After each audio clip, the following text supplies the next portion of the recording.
오늘의 10분 말씀. 오늘 본문은 다윗이 사울 왕과 그의 절친 요나단의 죽음으로 인해 애가, 즉 슬픔의 노래를 공식적으로 부르게 합니다.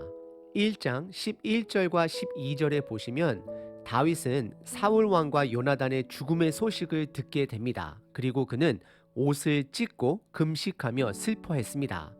하지만 오늘 본문 애가는 즉흥적인 감정 폭발과는 다릅니다. 단순히 감정을 토해내는 것이 아니라 단어를 신중히 선택합니다. 그래서 애가는 신중하게 단어들을 선택하고 조심스럽게 감정을 표현한 공식적인 노래가 됩니다. 오늘 본문을 통해 우리는 두 가지를 점검해 볼 수 있습니다. 첫 번째, 나는 공동체 관점을 가지고 있는가입니다. 예를 들어 다윗에게 있어서 사울 왕은 그를 죽이려 했던 원수였습니다.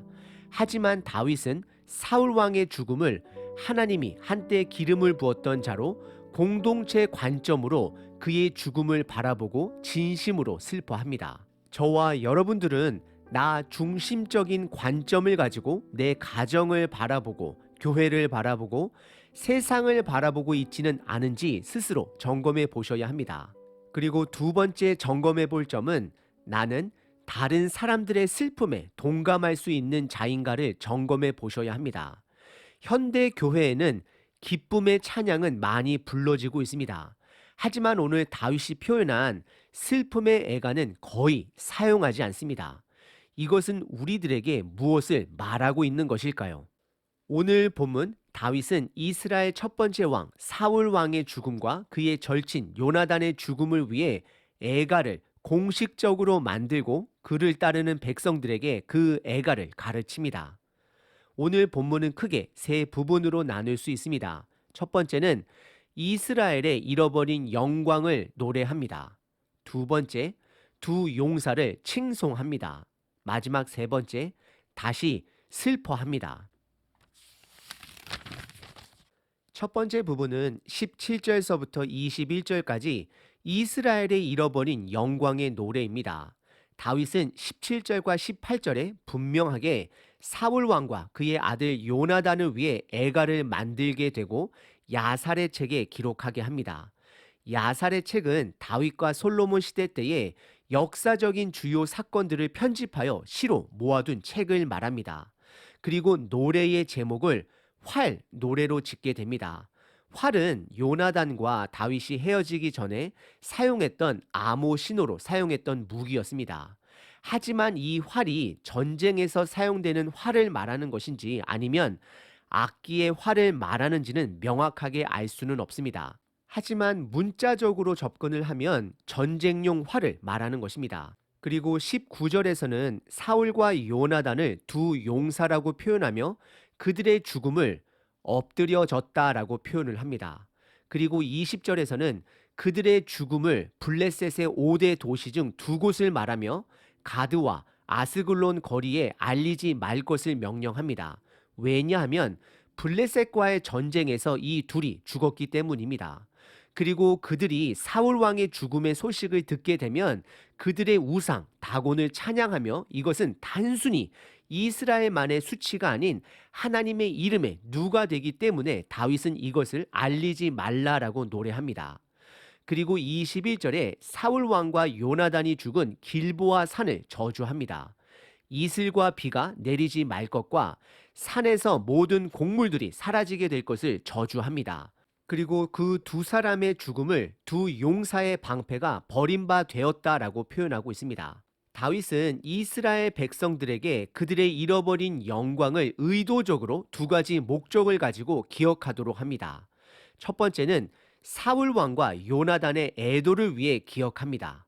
그리고 두 번째는 이스라엘의 수치를 기억하고 블레셋의 오만을 기억하므로 앞으로 그들이 어떻게 살아야 할지를 스스로 점검하게 합니다. 다윗은 간접적으로 하나님의 말씀을 붙들고 살아야 함을 애가를 통해 가르치고 있는 것입니다. 두 번째 부분은 22절과 23절에 두 용사를 칭송합니다. 22절에서는 요나단을 먼저 칭송합니다. 그리고 이어서 사울 왕을 칭송합니다. 다윗은 요나단의 용맹함을 그의 피와 그의 용사의 기름으로 표현하며 그의 활이 패배하지 않았다라고 고백을 합니다. 그리고 이어서 사울 왕의 칼 또한 헛되이 돌아오지 않았다라고 고백하며 두 사람의 용맹함을 칭송하고 있습니다. 그리고 23절에서는 이번에는 사울 왕의 이름을 먼저 사용하며 사울과 요나단의 성품을 칭송합니다. 둘 다 사랑스럽고 아름다운 자였다라고 고백하며 죽을 때에도 서로가 떠나지 않았다라고 고백합니다. 즉 함께 죽었음을 말씀합니다. 그리고 22절에서는 무기인 활과 칼로 두 용사를 칭송했다라면 23절에서는 용맹한 두 동물을 사용하여 그들의 용맹함을 칭송합니다. 그 두 동물은 독수리와 사자입니다. 두 번째 부분은 다윗이 두 용사를 두 가지로 칭송했습니다. 첫 번째는 그들의 용맹함입니다. 그리고 두 번째는 성품입니다. 특별히 요나단의 충성됨은 칭찬받아 마땅합니다. 세 번째 부분은 24절서부터 27절까지 다시 다윗이 두 사람을 위해 슬퍼합니다. 그래서 24절에 이스라엘 딸들이라고 표현하며 이스라엘 온 백성들에게 두 용사를 위해 울라 명령합니다. 그리고 25절과 26절에서는 다윗이 요나단을 위해 더 슬퍼하고 있음을 보여줍니다.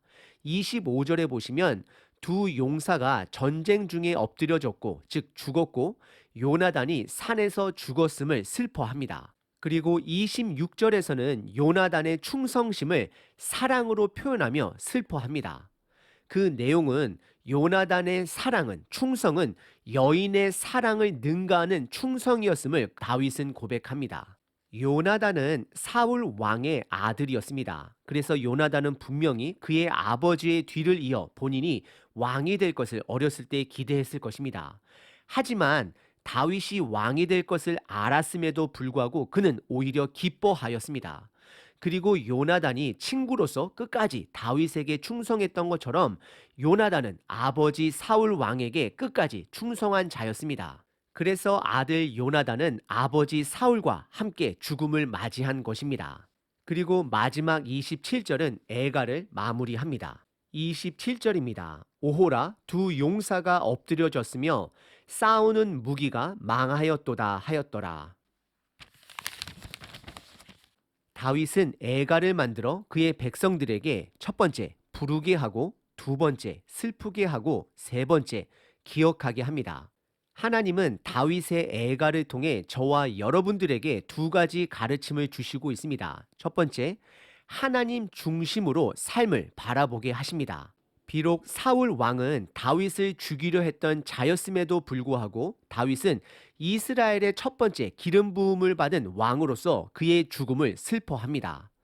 다윗은 이스라엘 백성들에게 그리고 저와 여러분들에게 하나님의 관점을 가르치고 있습니다.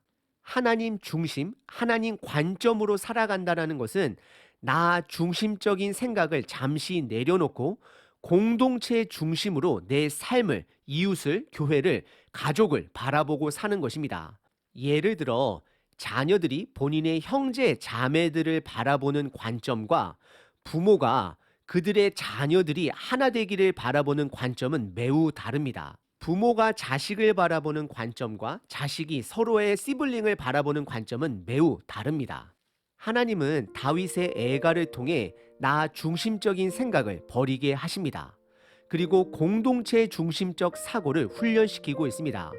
그리고 두 번째 가르침은 남의 슬픔에 함께 공감하도록 가르치십니다.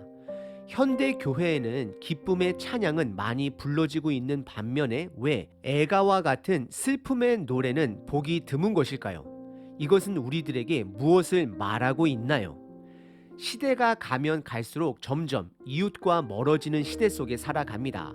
예전에는 지구촌이라는 말을 자주 사용했습니다.